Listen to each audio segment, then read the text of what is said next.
welcome back to my channel. This is Anastasia here with this week's Team On Recap. Before I get started, I would love it if you guys would go ahead and subscribe to my channel. I post new videos every single week, and you can hit the bell notification to stay updated whenever I post. Anyway, let's go ahead and get started. Brittany has been quote-unquote quarantining in her own room, but like, doesn't she do that anyway? I'm pretty sure they let her out of the cage every once in a while to like get food and take care of Nova and Stella while Brianna goes out to bang her married boyfriend. Or not, because Brianna admits that she broke up with her man due to the stress of quarantine and not being able to see each other. In other words, his wife probably went through his phone and found her name. Brittany finds out that she doesn't have corona, she's just regular sick. So she does this dance like, I don't got the Rona, I don't got the Rona, like twerking and stuff. Impressive, but still nowhere near the hilarity that was Ashley from Young and Pregnant's little dance twerk thing. I'ma keep fucking him, I'ma keep fucking him, I'ma keep fucking him, cause I'm not fucking you, bar. Golden! Favorite reality TV moment. Well, one of them. Brianna is stressed out from homeschooling. She says, I'm not equipped to be a homeschool teacher or a stay-at-home mom. At least she's self-aware. Jade admits that she is an emotional wreck. All she does is fight with Sean with no escape, and all she wants to do is go back to work and pay her bills.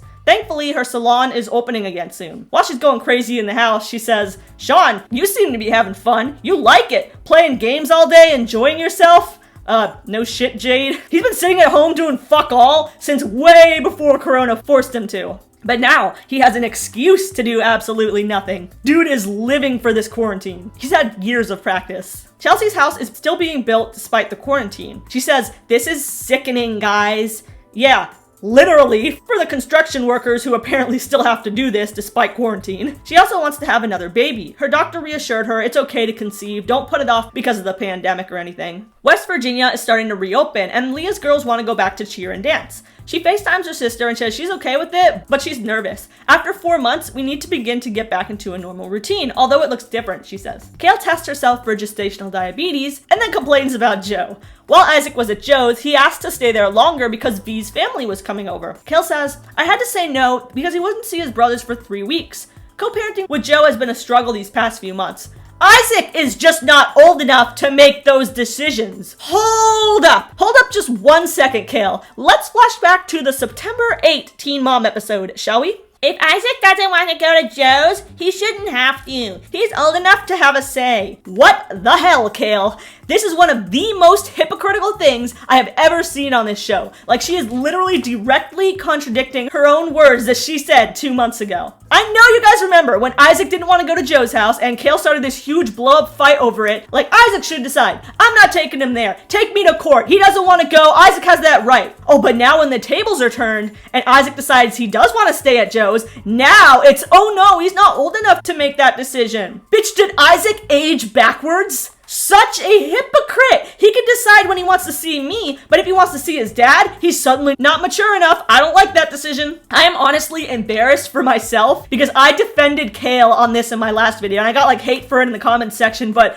y'all were actually right. I really sided with her and I thought she was making the right decision for Isaac. And I actually apologized because I was clearly wrong in thinking that Kail was thinking about anybody but her damn self. She obviously wasn't thinking about Isaac. She doesn't have a stance on whether Isaac is mature enough. She doesn't care about that. She just wants to withhold Isaac from Joe, and that's all her goal is. If Isaac wants to stay here, he's mature. He wants to go to Joe's, he's immature. He can't do that. I am never defending Kail again. I am so embarrassed. Hypocritical ass bitch, bro. Devon's restaurant is open again, but with significantly less people. Things are getting back to normal as Brianna gets called back to work, and gymnastics and daycare and school are open again. Also, Jade Klein's salon is back open. A client comes in and she says, kids need to be in school now, you know, for the socialism. And Jade's like, yeah, the socialism. Clearly they should open those night adult classes back up too. Chelsea films a scene that's obviously filmed directly after sex with Cole. Her hair's messed up, her makeup's all smeared, she got this big goofy smile, and she says, I think we made a baby. That's really, really great. Really great. Really needed to see that. Somehow less disgusting is her walking into a porta potty in the next scene, which is to my surprise. I didn't never think she would walk in one of those. She takes a pregnancy test, but I guess the porta potty fumes kind of messed that one up. So she takes another test at home, which came back positive. She is pregnant. Yay. Kail calls Joe and she actually apologized. She's like, I talked to my therapist. You were right when you said that we should make those decisions as parents. And Joe's like, yeah, okay, I appreciate that. And we should still let Isaac have at least some kind of input, if not the final decision. And then Kail takes Isaac to the side and explains that it's still an adult decision. I guess she realized how stupid and hypocritical she was about to look on TV, so she sided with Joe. Gracie has a 103-degree fever and a bad sore throat, so Leah is worried, but she doesn't want to pull them out of their activities because their emotional well-being is also important. Bree is back to going to both jobs, and her kids are back to school.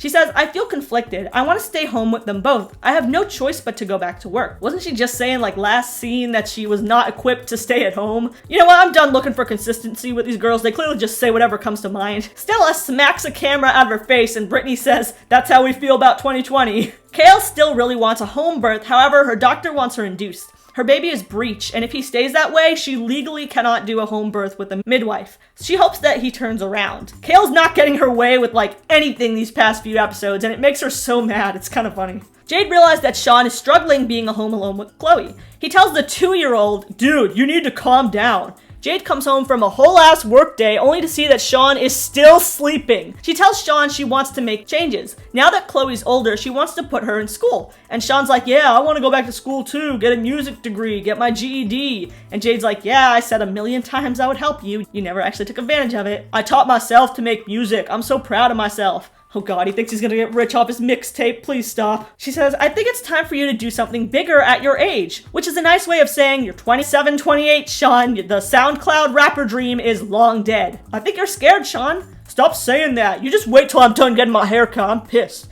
You don't have a lot of drive, Sean. I've been stuck at the house. Bitch, Sean's been sitting around the house since before the bat with the coronavirus was even born in that cave in China. Do not blame this on the Rona. You need to find your passion, Sean. I have passion. I want you to go out and grab these opportunities. If the opportunity presents itself, I'll take it. No one's gonna hand you anything, Sean. You have to go out and get it. As usual, Sean gets pissed and he doesn't want to hear it and he walks out of the room. I'm glad that Jade does realize on some level though what a loser Sean is. I mean, Teen Mom is free publicity. If he really wanted to do something in music, he could try at least. He did used to have a SoundCloud page. I remember it. I would listen to some of his music, but it's down now. I think his username was like Lilfoot or something, and it's too bad that it's gone because if I remember correctly, his music was pretty entertaining. Corey takes the girls to get tested and they're negative for the Rona, but they're positive for strep, and Gracie's like, which is great. Corey thinks it's crazy how strep is now a good thing. Brianna picks up Nova from school and says, tell me why you loved your first day of 3rd grade. I didn't cry. Same, Nova. That's like a mark of a successful day for an adult too. And I really hope that the self-filming ends soon. Brianna is filming way too close to her face with that 4K camera.